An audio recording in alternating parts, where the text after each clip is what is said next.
চাচা যে একটা গরম রে বাবা, বেশি লাগতেছে ও বাবা বেশি। ওখানের জোগাড় যে গরম, এটা তো বেটা গরমের খাতারই ভরে না। আরে হ্যাঁ, আরে সর্বনাশ, গরম লাগতো আমরার যুগে। হ্যাঁ। আমার এমন গরম লাগছে একদিন, তে তোর পুকুর পাড়ে গিয়া বইলাম, বয়া সাইরা দেখি গরমে শরীরটা জ্বলিয়া যাইতাছে গা, কুত্তা গিয়া পানিত পড়তাছে।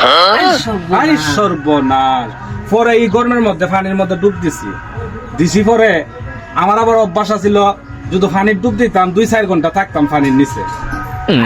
হ্যাঁ, আরে সর্বনাশ। পরে একদিন কি তা করছি, পানির তলেতে ডুব দিলাম, দিয়া 4-5 ঘন্টা ঘুমাই দিছি। আরে সর্বনাশ। আরে সর্বনাশ। তারপরে 3-4 ঘন্টা ঘুমানির পরে আটকা দিয়ে আমার একজনে টানতাছে। আমি কইলাম, প্রশ্ন করলাম যে তোমরা কেডা? আমরা জলফরি ফাড়াইছে। আরে সর্বনাশ। আরে সর্বনাশ।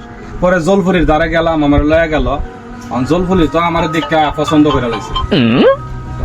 বেড়াইন তো আমরা আসলাম ফাড়ার মতো বেড়াটি নাইছিলাম। আরে সর্বনাশ।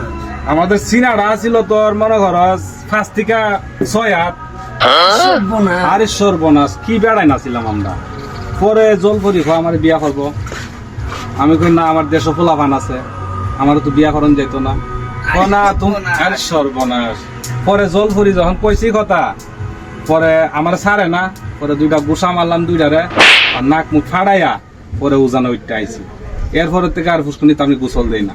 আরে সর্বনাশ। চিন্তা করো আমরা কি বেড়াইন আসলাম, আর ওখানেরও বেড়াইন, তোমরা বেড়াইন।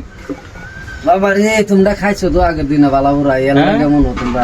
সব বনা সকাল বেলা 5 কেজি চাল দেয়া কুইদের ছটা করে সেই দলের বত্তা 6-7টা খাইলি। আরে সর্বনাশ। আমরা বেড়াইন আসলাম, আর তোরাও বেড়াইন।